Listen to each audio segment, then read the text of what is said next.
Time to pull up a chair. We've got another great story for you today in the rLounge.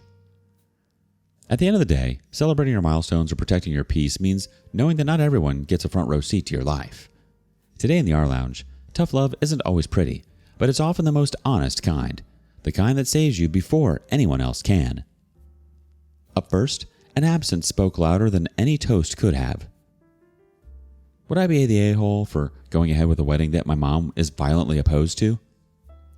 I, 25 female, have been engaged to my fiancé, 27 male, for just over 2 years, and we dated for nearly 3 years before he proposed. We set a wedding date back when he got engaged, but postponed it because my family was going through a rough patch and it didn't feel right at the time. We're now aiming for April of 2025. The venue is booked and everything. However, my mom despises my fiancé.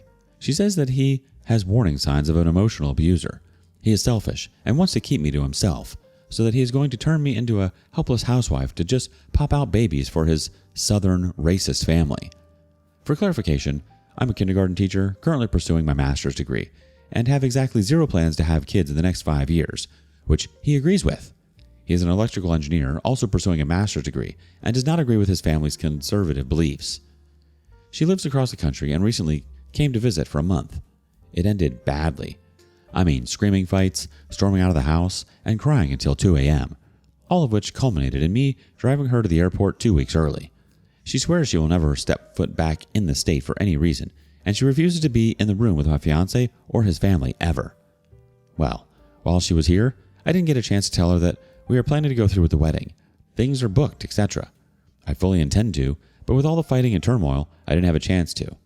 Now, my fiancé and his family are asking questions about where we're at in the wedding planning process, and I'm really torn about how to answer.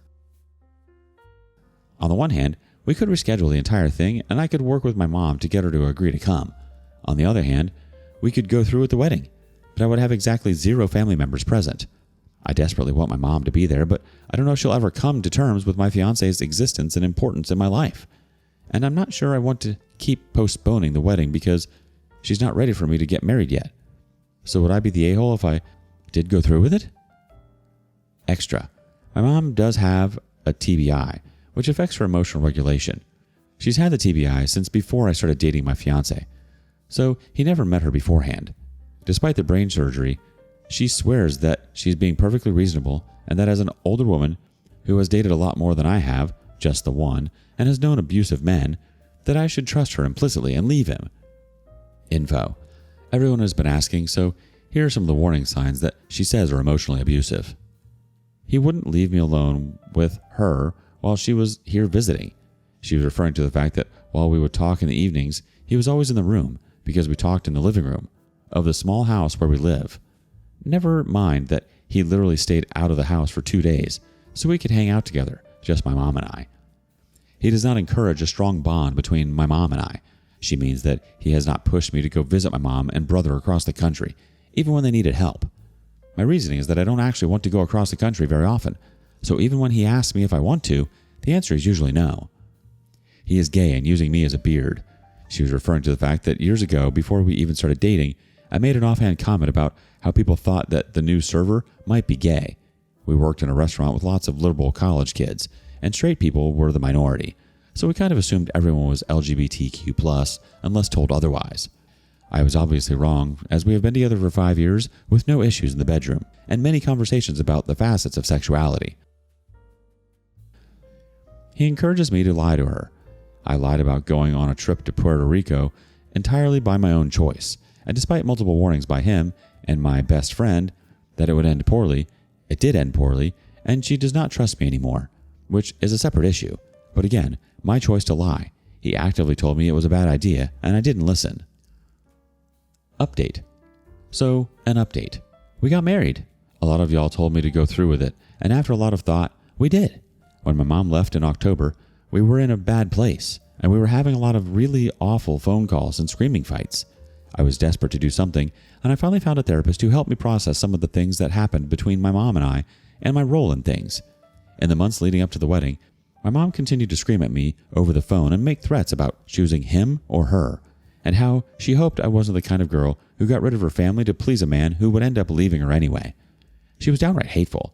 and I spent a lot of time crying over our relationship because I couldn't believe we had gotten to this point, even with knowing that some of her dysregulation was because of the brain injury. I just couldn't believe my own mom would threaten me, call me a cunt, and tell me that I wasn't allowed to be upset with her because she had been traumatized her whole life. We got married in April, and my mom and brother did not attend. I was able to reconnect with my mom's cousin, who I used to be close with as a child, and she and her family came to the wedding. I had my best friend, her family, and my work family there to support me. A close friend performed the ceremony. Plus, of course, my husband's family was very supportive. There were times I missed my mom, and I wanted to see her smile in the audience, but I was ultimately glad that she wasn't there. I would have felt like I had to perform and cater to her every whim, and I'm so glad I was able to just have a lovely day with all the people who came to celebrate with us. Just to reaffirm my feelings about her not being there, my mom did not contact me at all on the day of, and only called me a week later to ask whether I would be sharing any pictures with her. I did send her a few because I thought a small part of her might care, but all she did was comment on how it looked like a cheap Amazon wedding. She hoped I was happy with my crappy choices and that they were worth the loss of my family. I miss her constantly, despite all her issues, but I haven't cut her off completely. We've been having a hard time communicating at all right now, and I don't know if it will ever get better, but I'm happily married and I don't regret it. Thanks for reading this far, and I appreciate all the kindness and honesty I got from my original post. If your mom had been there, you probably would have spent the whole day wondering when she was going to drop her next grenade, instead of actually enjoying the wedding. Yeah, it's sad she wasn't sitting in the audience, but she also wasn't in the parking lot smoking and whispering to guests that you're making the biggest mistake of your life. So that's a win. The reality is, she made it clear she wasn't coming to celebrate you. She was coming to challenge your choices. That's not the vibe anyone wants at their wedding. Have you ever had to uninvite or seriously consider not inviting someone to your wedding to keep the peace? How'd that go for you? Share your stories with us in the comments below. Up next, sometimes the toughest thing to do is say, sorry, you're on your own. Am I the a-hole for not letting my dad stay when he had nowhere to go? Sorry for the long post. I'm just mentally drained. This is a throwaway account. When me and a couple of my siblings got old enough, we decided to rent together and split expenses. The only parent we had any contact with is our father. He does not have his life together. The only thing I can remember him helping us with was maybe a light bill once, and that was our late teens going into our 20s and having one of our youngest siblings stay with him. But some of us ended up sending him money on multiple occasions to fix cars he bought and would say it's so he can see us more often. I can count on one hand the amount of times he has come to see us over the years. We always ended up visiting him to renovate an apartment with a shady landlord with no lease agreement. For food when he really didn't have any. For the internet. I was young and dumb and allowed him to put the lights and internet in my name for one place that he ended up losing because he got arrested.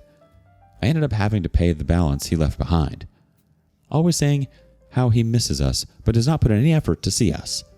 When we do plan something fun and cover his cost, he would either forget or would arrive very late. So we stopped inviting him. He gets arrested again, and it's disappointing, especially when we find out it's for the same old mess. The shady landlord comes to my youngest sibling that was staying with my dad and said that he is not allowed on the property anymore, that they found a replacement for him, and was hinting at how soon my youngest sibling is able to collect their things and leave. We did a mad dash to rent a moving truck to pack up all of our youngest siblings' things and get them out to move in with a friend in less than 48 hours. While we are done packing and hopping in the van, we get a call from our dad.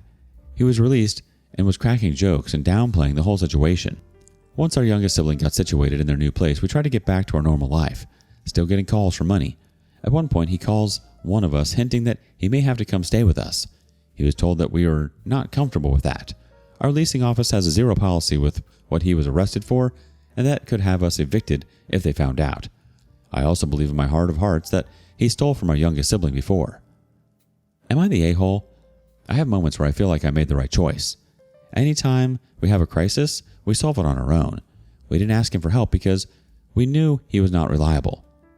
Then, I have moments when I remember him paying for the lights once or driving our moving van when we first got together.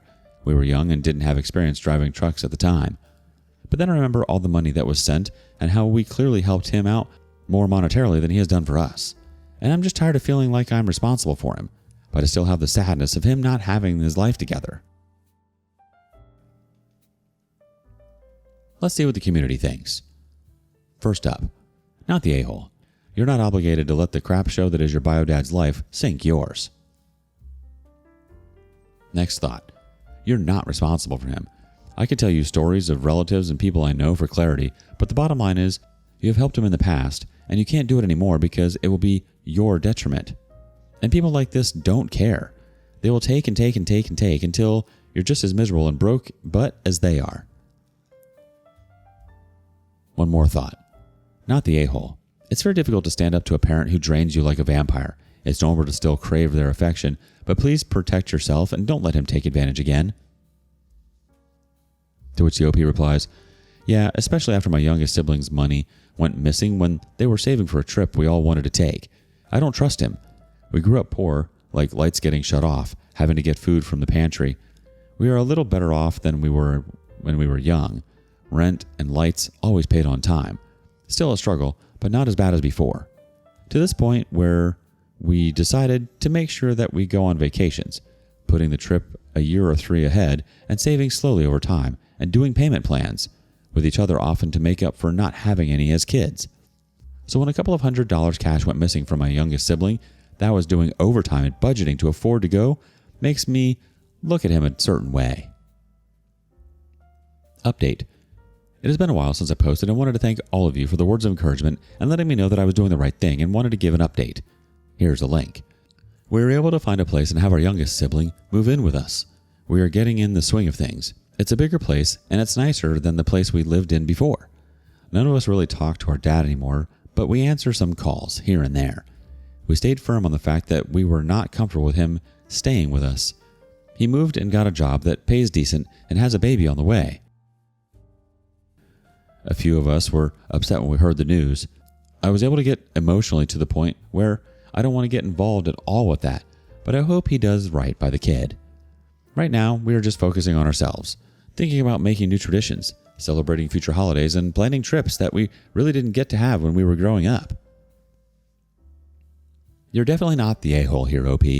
You've done what you could, but at some point, protecting yourself and your siblings has to come first. It sounds like you've made really tough but necessary decisions to keep everyone safe and stable, especially your youngest sibling. That's something to be proud of. It's completely normal to feel conflicted, especially when part of you hopes for a better relationship or that things could change. But it's okay to set boundaries, especially when past patterns show that the trust just isn't there. Have you ever had to set firm boundaries with a family member who constantly drains your time, energy, or resources? Share your experiences with us in the comments. And thank you for joining us today in the rLounge. Be sure to like and subscribe and hit that notification bell so you don't miss out on our next video. Until next time, and please put your chair back where you found it.